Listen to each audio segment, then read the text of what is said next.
Evan Barker, former Democrat campaign operative. Emma, what did the Democrats you talked to think about the Abdul interview? I think a lot of them were pretty upset, actually. I don't think they were too happy. And I just want to say to everyone, I actually used to work for Abdul El-Sayed. I knew him personally. Like you, I also like him personally as a person. And I think he is a talented speaker and a great politician. That being said, his views, especially on these social and cultural issues, are just so out of touch with the average American person. I mean, he might as well be running in California and not in Michigan. And I think, you know, this is the progressives' first chance, Jesse, to really show that they can win a swing state. And they might blow it if they don't come to terms with some of these issues. They don't view these issues as important. Last night, he even said to you, he said, this isn't something that most people talk about. It's just something that you guys talk about. But actually, people do talk about culture issues because they are a reflection of their values. And that's what progressives don't seem to understand, including Abdul. Yeah, he dodged on men and women's sports, on calling the NFL racist. He dodged on, I guess, what you'd call sex change surgeries for kids. That was a very bizarre analogy.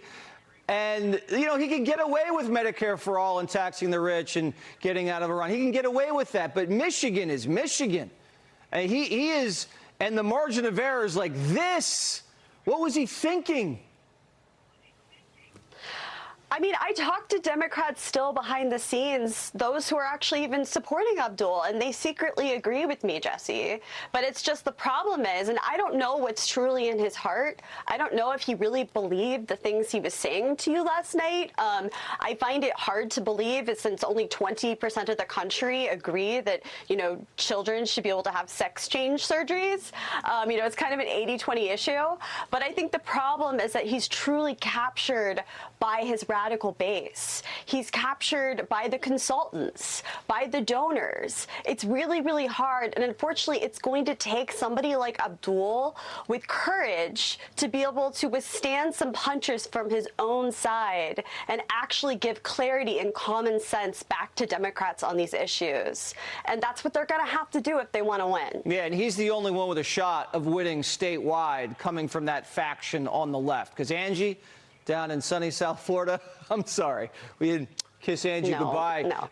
Hakeem had to put out a video saying, I swear I'm never going to talk to the Trumps again. What was that?